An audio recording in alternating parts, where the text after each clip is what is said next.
मेरे प्यारे भाइयों बहनों, आप सबों को जय मसीह की। देखते हैं समाचार अध्याय 4, प्रभु की परीक्षा। उस समय आत्मा इसहाक को निर्जन प्रदेश में ले चला गया, जिससे शैतान उनकी परीक्षा ले ले। ईसा 40 दिन और 40 रात उपवास करते रहे। इसके बाद उन्हें भूख लगी और परीक्षक ने पास आकर उनसे कहा, यदि आप ईश्वर के पुत्र हैं तो कह दीजिए कि ये पत्थर रोटियां बन जाएं।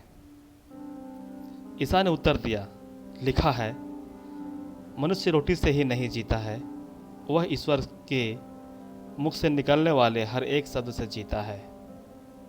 तब शैतान ने उन्हें पवित्र नगर ले जाकर मंदिर के शिखर पर खड़ा कर दिया और कहा, यदि आप ईश्वर के पुत्र हैं तो नीचे कूद जाइए, क्योंकि लिखा है, तुम्हारे विषय में वह अपने दूतों को आदेश देगा, वे तुम्हें अपने हाथों पर संभाल लेंगे कि कहीं तुम्हारे पैरों को पत्थर से चोट न लगे।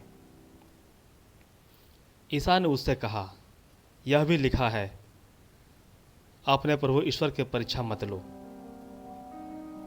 फिर शैतान उन्हें एक अत्यंत ऊंचे पहाड़ पर ले गया और संसार के सभी राज्य और उनका वैभव दिखलाकर बोला, यदि आप दंडवत कर मेरी आराधना करें तो मैं आप सबको यह सब दे दूंगा।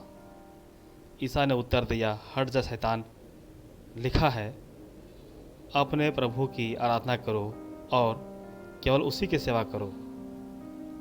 इस पर शैतान उन्हें छोड़कर चला गया और स्वर्गदूत आकर उनकी सेवा परिचर्या करते रहे। ईसा ने जब यह सुना कि यूहन्ना गिरफ्तार हो गया है तो वे गलीलिया चले गए। वे नाजरेत नगर छोड़कर जबूलून और नफ्ताली के प्रांत में समुद्र के किनारे बसे हुए कफरनाहुम नगर में रहने लगे।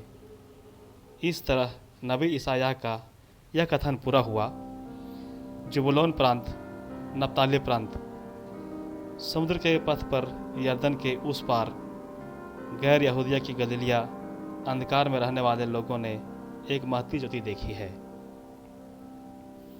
मृत्यु के अंधकार में परदेश में रहने वालों पर ज्योति का उदय हुआ है।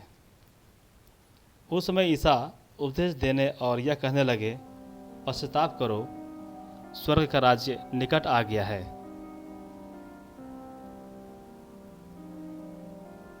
गलीलिया के समुद्र के किनारे टहलते हुए ईसा ने दो भाइयों को देखा, सिमोन जो पेतरुस कहलाता है और उसका भाई इंद्रियस को। वे समुद्र के जाल डाल रहे थे क्योंकि वे मछुए थे। ईसा ने उनसे कहा, मेरे पीछे चले आओ, मैं तुम्हें मनुष्यों के मछुए बनाऊंगा। वे तुरंत अपने जाल छोड़कर उनके पीछे हो लिए। वहाँ से आगे बढ़ने पर ईसा ने और दो भाइयों को देखा, जबेदी के पुत्र याकूब और उसके भाई यूहन्ना को। वे अपने पिता जबेदी के साथ नाव में अपने जाल मरम्मत कर रहे थे। ईसा ने उन्हें बुलाया। वे तुरंत नाव और अपने पिता को छोड़कर उनके पीछे हो लिए। ईसा उनके सभागृहों में शिक्षा देते, राज्य के सुसमाचार का प्रचार करते और लोगों की तरह हर तरह की बीमारी और निर्बलता को दूर करते हुए सारी गलीलिया को में घूमते रहे।